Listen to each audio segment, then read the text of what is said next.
रूस और यूक्रेन के बीच जंग में भारत सीधे तौर पर तो भाग नहीं ले रहा, लेकिन अप्रत्यक्ष रूप से इस जंग में भारत बड़े बड़े खेल कर रहा है। इस कड़ी में भारत को लेकर अब एक ऐसा खुलासा हुआ है जिसने सबके होश उड़ा दिए हैं। दरअसल एक रिपोर्ट में दावा किया गया है कि भारत पश्चिमी देशों से हथियारों के कलपुर्जे खरीदकर रूस को भेज रहा है। इस बात का दावा रॉयल यूनाइटेड सर्विसेज इंस्टीट्यूट के द्वारा जारी एक रिपोर्ट में किया गया है। बता दें कि रूस पर लगे प्रतिबंधों के कारण पश्चिमी कंपनियां सीधे रूस को हथियार के कलपुर्जे नहीं दे सकती हैं। ऐसे में भारतीय कंपनियों के जरिए हथियारों के कलपुर्जे को यूक्रेन में तैनात किए गए रूसी साजो सामान तक पहुंचाया जा सकता है। RUSI के senior research fellow Jack Watling और निक रेनॉल्ड की रिपोर्ट में दावा किया गया है कि यूक्रेन युद्ध के दौरान रूसी सैन्य उपकरणों में ऐसे पार्ट्स मिले हैं जो पश्चिमी आर्म्स प्रतिबंधों में शामिल हैं। The death throws of in imperial delusion नामक इस रिपोर्ट में दावा किया गया है कि युद्ध के मैदान में ज्यादातर रूसी हथियारों में ऐसे कलपुर्जे मिले हैं जैसे 9M949 गाइडेड 300mm रॉकेट में अमेरिका में बने फाइबर ऑप्टिक्स गायरोस्कोप का इस्तेमाल होता है।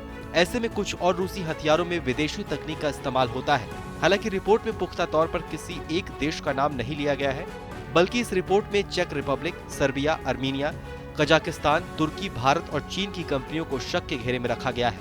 रिपोर्ट में कहा गया है कि रूस के मित्र देशों की कंपनियां रूसी सप्लाई की जरूरतों को पूरा करने के लिए एक हद तक रिस्क ले सकती हैं। इन देशों की कंपनियां बिना सरकार को बताए ऐसे रूट्स के जरिए रूस को मदद पहुंचा सकती हैं। वहीं इस रिपोर्ट को भारत के लिहाज से देखें तो इस बात पर कोई संदेह नहीं है कि भारत इस समय रूस के साथ जिस तरह से दोस्ती निभा रहा है वो रूस को सैन्य मदद भी पहुंचा सकता है।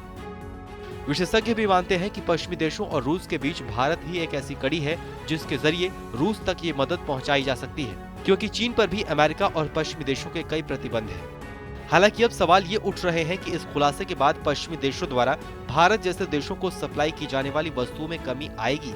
इसको लेकर रिपोर्ट कहती है कि कई पुर्जे दोहरे इस्तेमाल वाली टेक्नोलॉजीज हैं, यानी इसका इस्तेमाल सैन्य उपकरणों के साथ साथ अन्य जगहों पर भी किया जाता है और रूस ने तीसरे देशों के माध्यम से इन सामानों को मंगवाने के लिए एक सिस्टम तैयार किया है।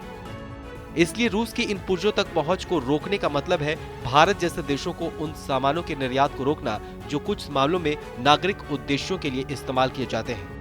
बहरहाल हमारी इस खबर को लेकर आपकी क्या राय है, हमें कमेंट सेक्शन में लिखकर जरूर बताइए। बाकी देश और दुनिया की तमाम बड़ी खबरों के लिए देखते रहिए TV9 भारतवर्ष।